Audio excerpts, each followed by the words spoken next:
Hello guys, welcome back to the channel. Today I'm going to be recommending The First Frost starring Bai Jingting and Zhang Renan, and this drama is on Netflix. It has 32 episodes and is a modern Chinese drama, so let's get into it. So this is like the second installment of a 3 installment series. The first one is Hidden Love, second one is The First Frost, and the third one is Ski into Love. So First Frost covers the story of a young man and a young woman who were friends in high school. The young man had really strong feelings for her in high school, but they were not able to pursue a romantic relationship because in China, a lot of Chinese dramas to be honest, and I think in China, like in real life, they do not like high schoolers dating. For many reasons. After high school ends and they go to university, they do not, start a relationship immediately. Mainly, the main reason being the female lead's trauma and like not being able to discuss that with the male lead. And then years go by, they're both adults, they're both working adults, and then they meet again and the sparks fly, literally. There's still pain and hurt there that they kind of have to work through, but they do, rekindle their relationship and end up together at the end.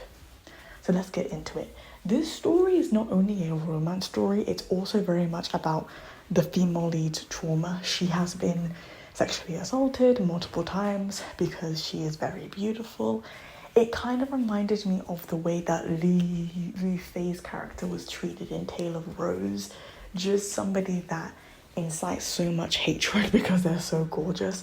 Definitely, I'm going to link my Flower Girl trope video below because this kind of character, like in The First Frost and Tale of Rose, is very much like a flower girl trope. I describe more of that in the video linked below. But there's just very like everybody loves me kind of female lead. It can be a little bit off-putting for me personally, but I got through it. So she's like that, and because of that, she's been consistently attacked by men and women because of her looks. And in high school, the male lead witnessed that and was always, defending her. And after promising to go to the same university together, she decides to not go to the same university because her uncle tried to sexually assault her and her family did not defend her, and it traumatized her so bad that she broke the promise, broke his heart, told him she wants nothing to do with him, told him, I don't want you following me around, just broke his heart. Years pass. They come back together again. She still really likes him but doesn't realize it. He still really likes her and is denying it. They end up living together because she has a really bad living situation that she has to get out of, and his house burns down conveniently. So they actually start living together. Not by choice, at least for her. She didn't know that he was moving in with her. But her friend's like, I got you a male roommate. And it turns out to be him. And she's really upset at first, but she just lets it go and tries to become used to living with him. And it's said that he did kind of manipulate the situation into living with her. Like he wanted to live with her on purpose because he's trying to get them back together. And a lot of what he does in the early episodes in saving her multiple times, in saving her from a bad living situation, is showing her how much he still cares and how he's always going to be there for her. And the main reason why she's also so isolated and traumatized is because her dad died when she was in high school. Her mother doesn't really love her. Her stepmother doesn't really love her. Her aunt doesn't. The only person that loves her deeply is the male lead. And it's quite, if you think about it deeply, it's quite isolating. But he even says that he hopes and prays that she finds more people to love her than him.